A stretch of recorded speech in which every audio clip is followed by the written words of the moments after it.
इन 10 कुलों में बेटी का विवाह ना करें। किन स्त्रियों से विवाह नहीं करना चाहिए? सबसे बड़ा नालायक कौन है? सबसे बड़ा कठिन काम क्या है?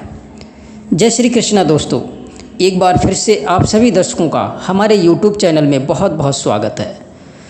दोस्तों, एक बार भगवान शिव से माता पार्वती ने प्रश्न किया कि हे महादेव, दुनिया में सबसे बड़ा नीच कौन है? सबसे बड़ा कठिन काम क्या है? किन घरों में बेटी का विवाह और किन स्त्रियों से विवाह नहीं करना चाहिए? कृपया मेरी शंका का समाधान करें।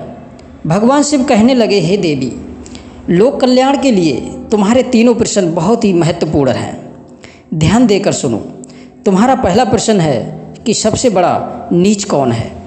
भगवान शिव बोले, हे देवी, स्त्री और पुरुष के बीच में विवाह एक बहुत ही महत्वपूर्ण संस्कार है, जिसके बिना सृष्टि का सृजन अधूरा है। सृष्टि सृजन में धर्म की महत्ता को बनाए रखने के लिए विवाह कर्म बहुत ही अनिवार्य है। चाहे व्यक्ति किसी भी धर्म से संबंध रखता हो, परंतु विवाह उसके जीवन का एक आधार है। अक्सर लोग विवाह करने के लिए उत्सुक रहते हैं, पर विवाह करने से पहले हमें इन बातों का ध्यान रखना बहुत ही अनिवार्य है। नंबर 1, गृहस्थ आश्रम में प्रवेश करने से पहले व्यक्ति को चाहिए कि वो यथाविधि विद्या अध्ययन करके सत्य कर्मों द्वारा धन को मेहनत से कमाए। उसके बाद शास्त्रोक्त विधि से किसी सुंदर लक्षणों वाली सुशील कन्या से विवाह करे। भगवान शिव बोले, हे देवी, धन के बिना गृहस्थ आश्रम केवल विडंबना है, इसलिए पहले धन इकट्ठा करने के बाद ही गृहस्थ आश्रम में प्रवेश करना चाहिए। कहते हैं, मनुष्य को घोर नरक की यातनाएं सहनी अच्छी हैं, किंतु घर में भूख से तड़पते हुए स्त्री और बच्चों को देखना अच्छा नहीं।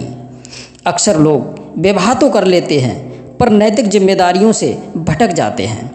स्वयं किसी व्यसन में डूब गए, किसी दूषित स्त्री के चक्कर में पड़कर जो कुछ भी पूंजी होती है उसे यूं ही लुटा देते हैं। घर पर स्त्री और बच्चे भोजन और वस्त्रों से वंचित हैं। उन्हीं पुरुषों के घर दरिद्रता पांव पसार लेती है। बच्चे अशिक्षित रह जाते हैं और उनका भविष्य घोर अंधकार में डूब जाता है। बहुत से पुरुष विवाह करके बच्चे करके स्त्रियों के सर पर बोझ डाल देते हैं। बेचारी स्त्री जो पहले से ही सामाजिक रीति रिवाजों के बंधन में जकड़ी होती है, लोक लाज की मर्यादा रूपी जंजीर में पड़ी होती है, ऊपर से बच्चों का भार।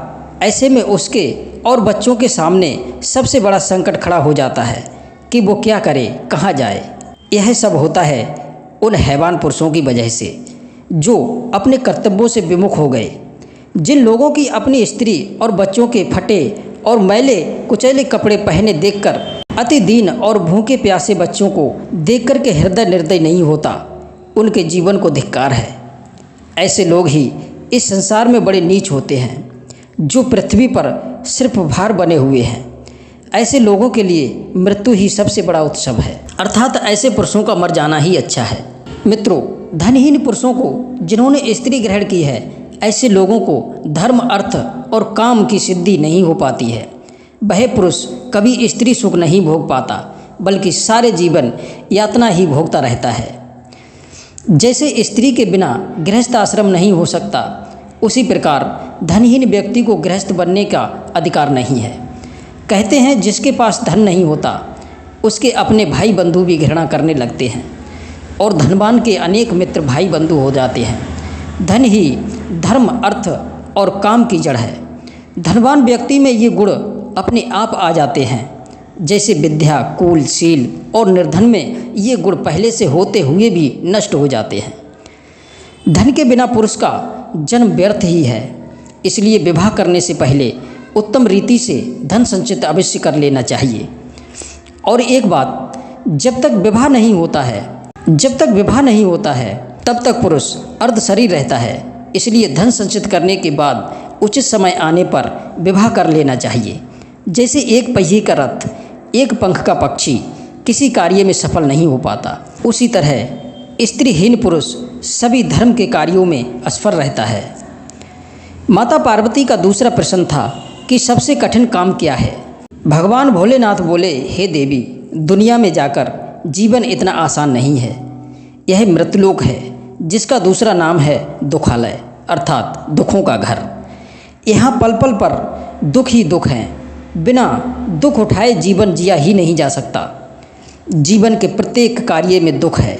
जन्म से लेकर मृत्यु तक का सफ़र दुखों से भरा हुआ है।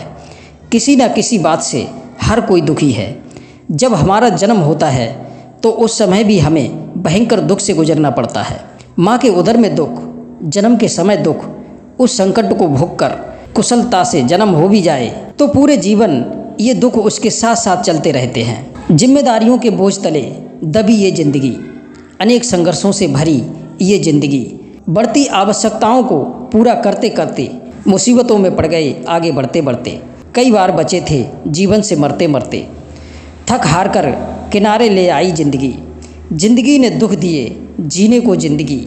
मित्रों, इस दुख और यातनाओं से भरे जीवन में सबसे कठिन काम है अपने को खुश रख पाना।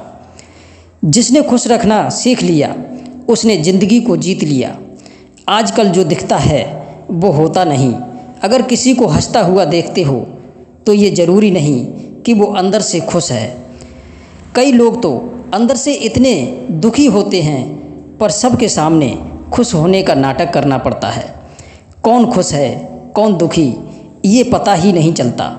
आप स्वयं से ही अनुमान लगा सकते हो कि क्या आप खुश हैं या फिर दिखावा कर रहे हो। यदि आप खुश नहीं तो सामने वाले को भी खुश मत समझना।